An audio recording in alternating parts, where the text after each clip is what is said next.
أعوذ بالله من الشيطان الرجيم بسم الله الرحمن الرحيم رب اشرح لي صدري ويسر لي أمري واحلل عقدة من لساني يفقهوا قولي.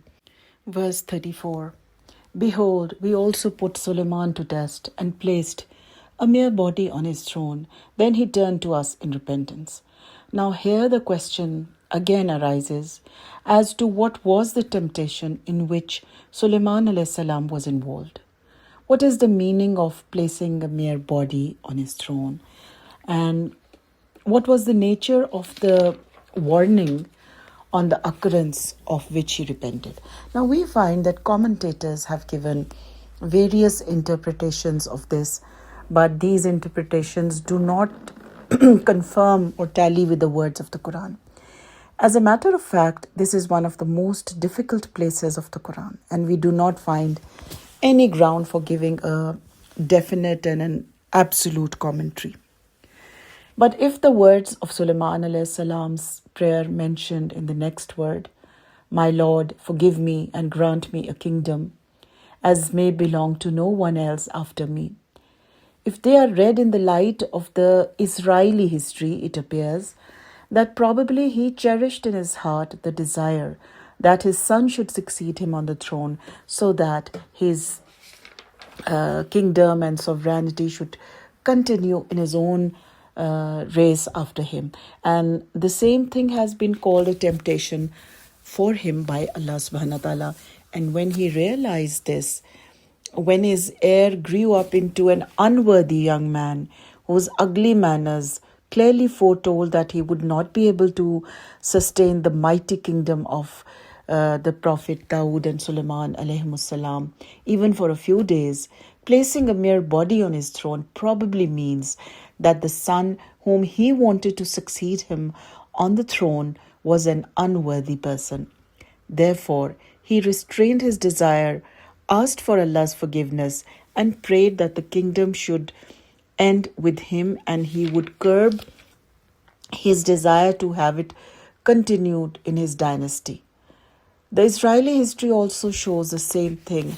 Sulaiman alayhi salam did not make any will about his successor, nor made it binding for the people to obey a particular person. Verse 35. And said, "O my Rabb, forgive me and grant me a kingdom similar to which may not be given to anyone after me. Surely you are the real giver." Now, Sulaiman alayhi salam is not making this dua because he has a lust for power or a lust for wealth, but he made this dua so that these things would help him to implement the divine laws. And the end of the verse says, "Innaka antal wahhab." Indeed, surely you are the real giver. So reliance on his worldly status or wealth is not there, but only on the great bestower. Verse 36, we accepted his prayer and subjected the wind to his power, which blew in whichever direction he wanted. As we have studied previously in Surah Al-Anbiya that how there was a platform in which Sulaiman alayhi salam on which he used to sit along with his army and consultants, and it would fly in the air wherever he wanted. Verse 37. And the shaitans, including all kings of builders and divers. Now the shaitans refers to the jinns who were also under the control and command of Sulaiman alayhi salam. And out of them, some were deployed as builders. And at the command of Sulaiman alayhi salam, they used to build huge buildings, and some were deployed as divers. And at the command of Sulaiman alayhi salam, they used to dive in the seas and bring out precious stones for him. Verse 38, and others fettered in chains. Now this shows that there were some jinns who were mischief makers, and as a punishment they were chained. They were imprisoned in a manner that they could neither escape nor were able to commit further mischief. Verse 39, we said to him, "This is our gift you may give or withhold to whomever you want without any accountability. Now, this can have two meanings: that we have given you, whatever we have given you is a gift, and you may give it to whomsoever you like and keep it from whoever you like, and you will be not accounted, you will not be called to account for either giving it or keeping it from people. And number two, that the shaitans have been placed entirely under your control.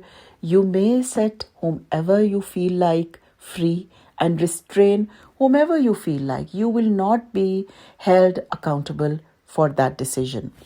Verse 40, surely he has a place of nearness to us and will have an excellent place of final abode.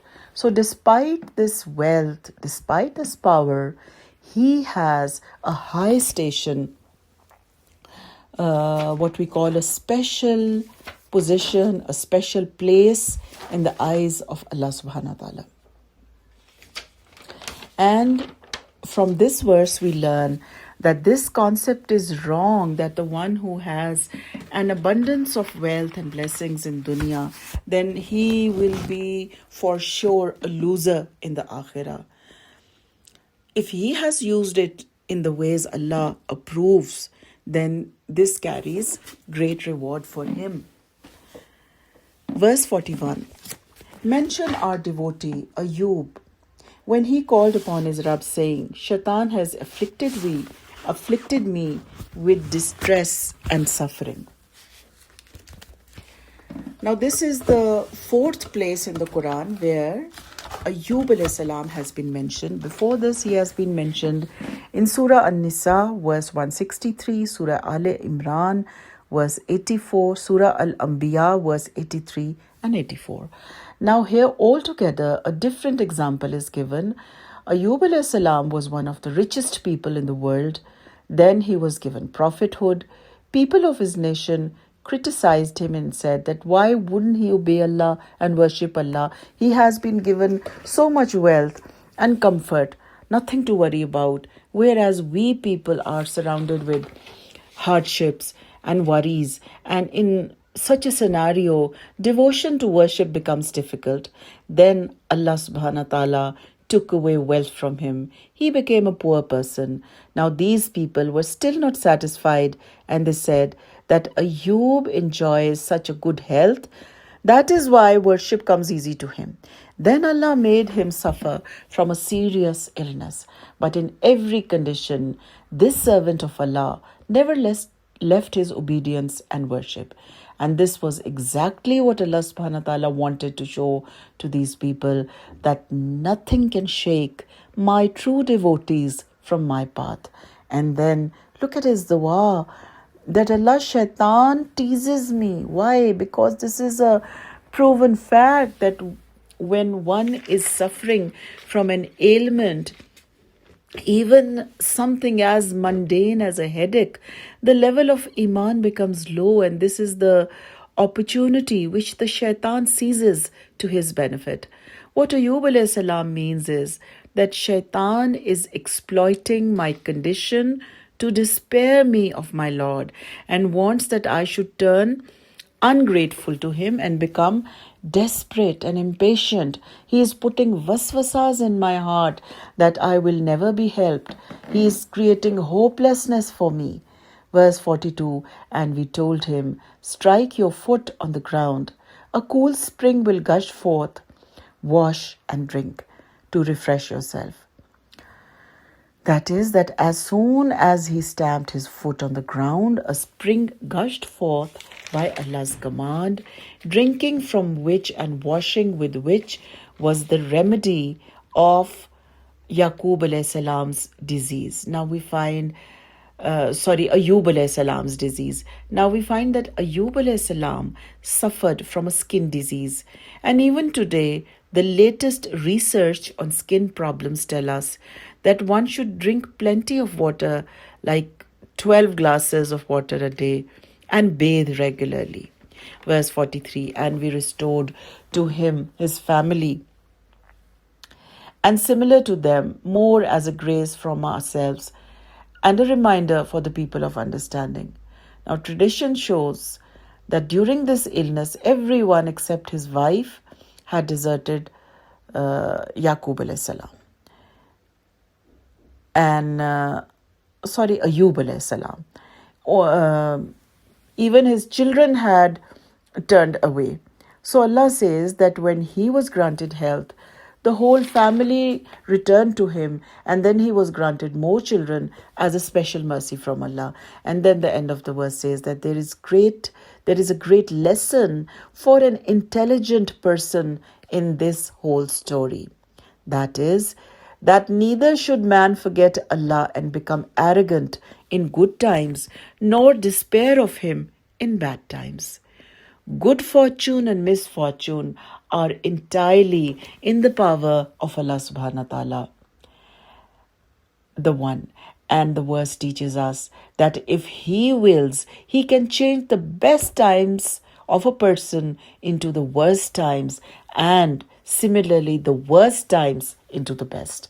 Therefore, a wise person should trust in Him alone in all sorts of circumstances, and should pin all his hopes to him.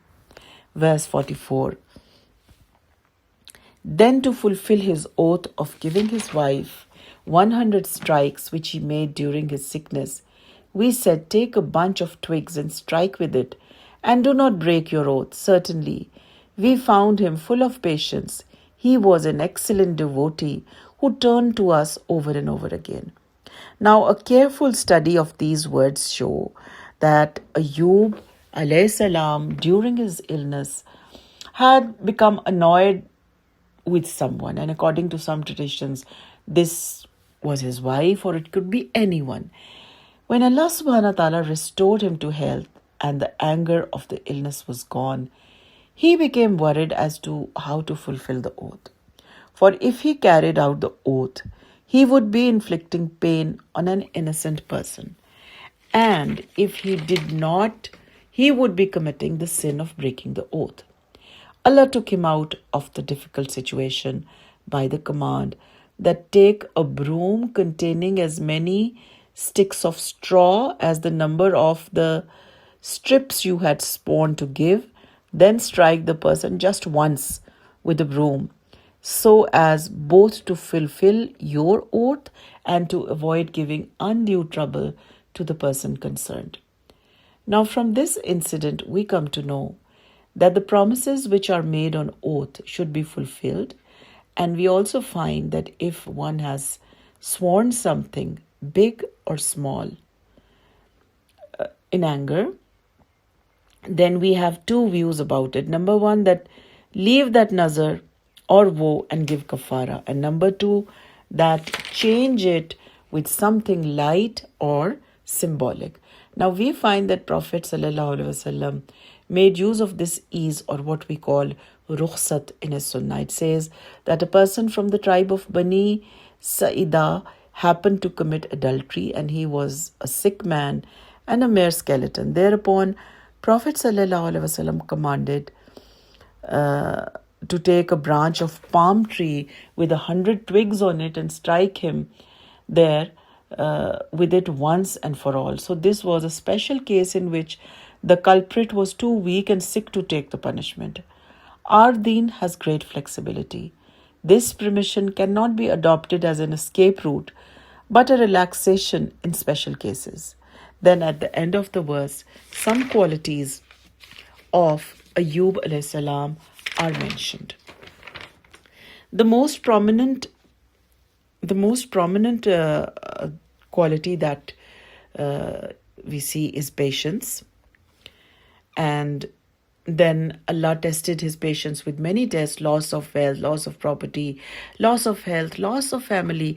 But this devoted servant of Allah came out with flying colors from every test.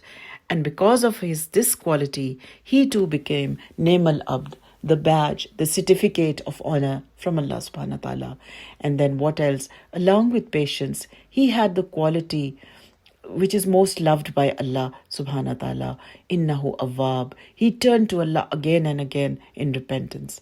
Now the lesson for us in this story is that when the righteous servants of Allah are afflicted with hardships and calamities, they do not complain of their distress to Allah, but endure the test and trials set by Him patiently and invoke Him for help. They do not despair of Allah. They do not turn to others for help. If their distress is not removed after making du'as to Allah for some time, but they believe that whatever they will get only from Allah. Therefore they remain hopeful of His mercy, no matter how long they might have to suffer the distress. That is why they are honored and blessed with favors and bounties, which Ayub alayhi salam was honored and blessed in life. Wa akhiru dawana anil hamdulillahi rabbil alameen.